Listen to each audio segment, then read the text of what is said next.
Okay, let's unpack this.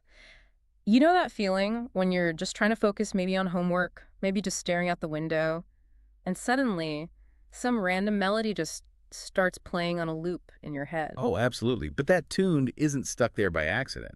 It was built note by note and beat by beat, specifically to lodge itself right there in your memory. And that's our mission today. We are going to look at the hard facts, the specific techniques musicians and sound engineers use to scientifically construct those unforgettable earworms. We're decoding the formula. Right. And you're about to learn exactly why some songs are just built to stick. Let's start with the most basic piece of musical architecture, the hook. The hook, we hear that term all the time, but what is it musically? It's the most basic element, and it doesn't have to be the chorus, though it often is.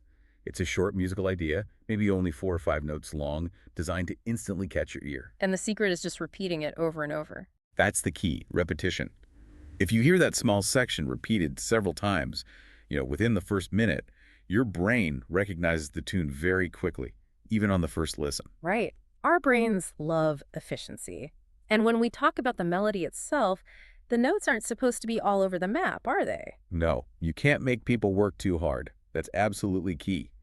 If you think about a melody that's easy to hum, it almost always moves in small steps between the notes. So no big dramatic jumps. Exactly.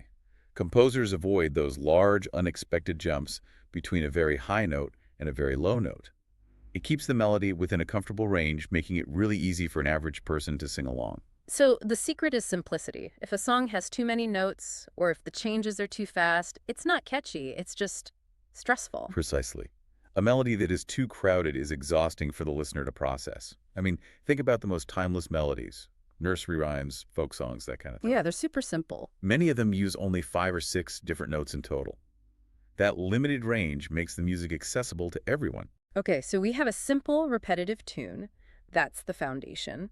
But music needs movement. We need that driving force, the rhythm. Rhythm is just as crucial as the notes. A catchy tune needs a heartbeat, a steady beat that you can tap your foot to without even thinking about it. And most pop songs use that sort of natural walking pace, right? 4 beats. Usually, yes. Yeah. But if every single beat is predictable, it becomes boring. You need to spice it up.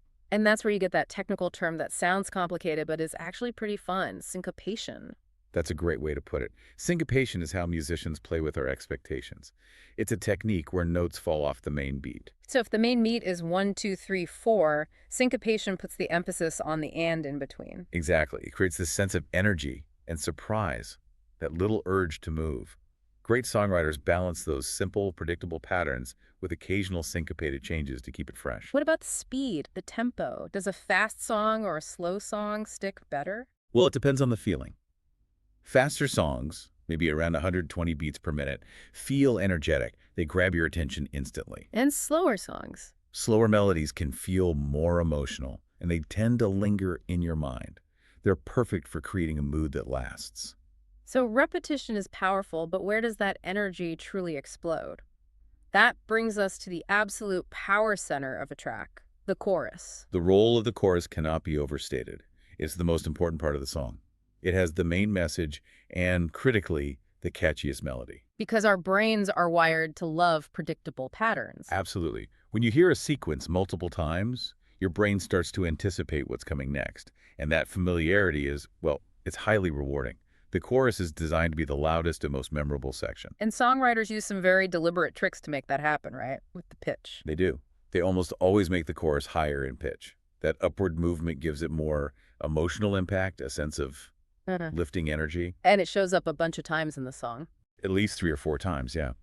To really reinforce that main hook. I've also noticed that the lyrics in the chorus seem simpler. Yes, that is completely intentional. They use shorter words, more direct language. The goal is for a huge crowd to be able to sing it together immediately.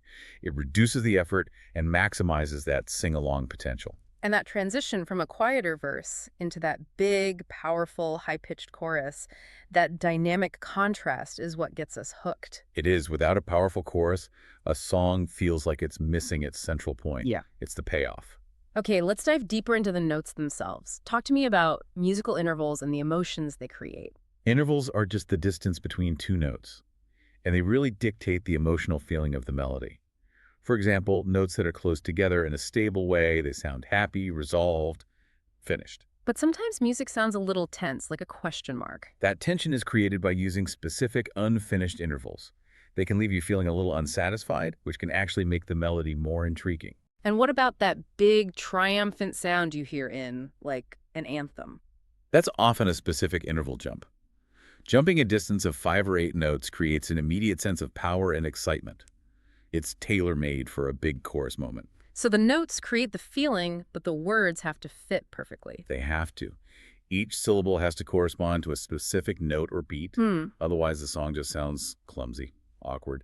Successful songwriters also use rhyming to create a sense of expectation for the listener. And the emotion of the words has to match the mood of the music. You've hit the nail on the head. A bright lyric about sunshine needs a bright, rising melody.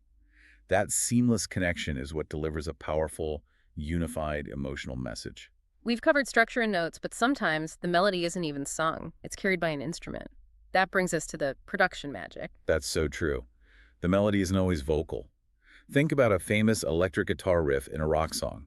That becomes just as recognizable as any lyric, or the piercing synthesizers in dance music. And the sound quality itself, the tone or timbre it changes everything. Timbre is what makes a flute sound different from a trumpet, right? So a melody on a piano will feel completely different from the same notes on a distorted bass.